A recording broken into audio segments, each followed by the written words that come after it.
മനുഷ്യനും പ്രകൃതിയും തമ്മിലുള്ള ബന്ധം പ്രമേയമാക്കി പല എഴുത്തുകാരും എഴുതിയിട്ടുണ്ടെങ്കിലും പ്രകൃതിയെ കേന്ദ്ര കഥാപാത്രമാക്കി എഴുതിയിട്ടുള്ള രചനകൾ കുറവായിരിക്കും.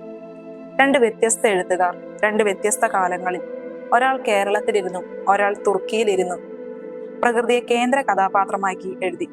ഒരാൾ ആൽമരത്തെക്കുറിച്ച് എഴുതിയപ്പോൾ ടർക്കിഷ് എഴുത്തുകാരി അത്തിമരത്തെക്കുറിച്ചാണ് എഴുതിയത്.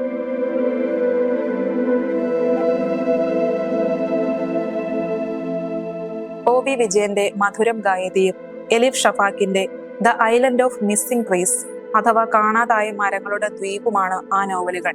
ഈ നോവലുകളിൽ സൃഷ്ടിച്ചിട്ടുള്ള മിത്തിക്കൽ ലോകത്തിലേക്ക് ഒരിക്കൽ പ്രവേശിച്ചാൽ പിന്നെ തിരിച്ചിറങ്ങാൻ ബുദ്ധിമുട്ടാണ്. ഒ.വി. വിജയന്റെ മധുരം ഗായതിയിലെ ആൽമരത്തിന് മനുഷ്യനേക്കാൾ ജ്ഞാനവും ആത്മീയതയുമുണ്ട്.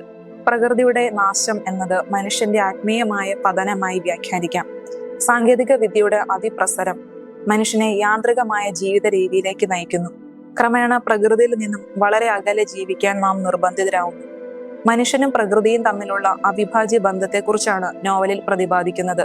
വനകന്യകയായ സുകന്യയും ആൽമരവും തമ്മിലുള്ള ആത്മബന്ധം മനുഷ്യനും പ്രകൃതിയും തമ്മിലുള്ള ജൈവിക ബന്ധത്തിന്റെ പ്രതീകമാണ്.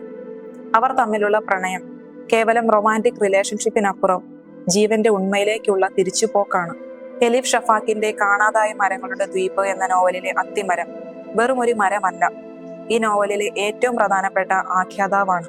സൈപ്രസിലെ ദി ഹാപ്പി ഫിഗ് എന്ന ഹോട്ടലിൽ വളർന്ന ഈ മരം ആഭ്യന്തര യുദ്ധത്തിനും വംശീയ അതിക്രമങ്ങൾക്കും സാക്ഷ്യം വഹിച്ചു. മനുഷ്യർ പരസ്പരം കൊല്ലുന്നതും നാട് വിട്ടു പോകുന്നതും ഒരു നാടിന്റെ തകർച്ചയുമെല്ലാം ഈ മരം വേദനയോടെ കണ്ടുനിന്നു. ഈ നോവലിലെ കേന്ദ്ര കഥാപാത്രങ്ങളായ കോസ്റ്റാസും ഡെഫ്നയും അവരുടെ വിലക്കപ്പെട്ട പ്രണയകാലത്ത് രഹസ്യമായി കണ്ടുമുട്ടിയിരുന്നത് ഈ അത്തിമരത്തിന്റെ തണലിലായിരുന്നു.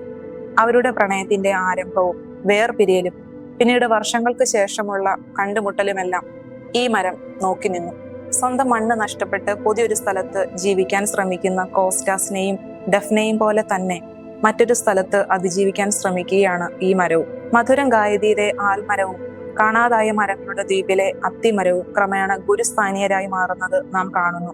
ജ്ഞാനവും സാന്ത്വനവും പകർന്നുകൊണ്ട് അവർ വായനക്കാരുമായി അതീന്ദ്രിയമായ ആത്മബന്ധം രൂപീകരിക്കുന്നു. മധുരം ഗായതിയിൽ ആത്മീയതയും പാരിസ്ഥിതിക ദർശനവും പുരാണ കഥാപാത്രങ്ങളും എല്ലാം കൂടിച്ചേർന്ന ഒരു മിത്തോളജിക്കൽ അല്ലിഗറിയാണ് ഒ.വി. വിജയൻ സൃഷ്ടിക്കുന്നത്. ഈ രണ്ട് നോവലുകളിലും മരങ്ങൾക്ക് മനുഷ്യരെ പോലെ തന്നെ ചിന്തിക്കാനും ഓർമ്മിക്കാനും പ്രണയിക്കാനുമുള്ള കഴിവുണ്ട്. പ്രകൃതിയും മനുഷ്യനും തമ്മിലുള്ള അഭേദ്യമായ ബന്ധമാണ് ഈ രണ്ട് നോവലുകളുടെയും അന്തസത്ത. ആകാശത്തിലൂടെ സഞ്ചരിക്കാൻ കഴിയുന്ന ആൽമരവും മണ്ണിൽ വേരുറപ്പിച്ചു നിൽക്കുന്ന അത്തിമരവും ആത്യന്തികമായി മനുഷ്യന്റെ ആത്മീയമായ പരിവർത്തനത്തെ അടയാളപ്പെടുത്തുന്നു.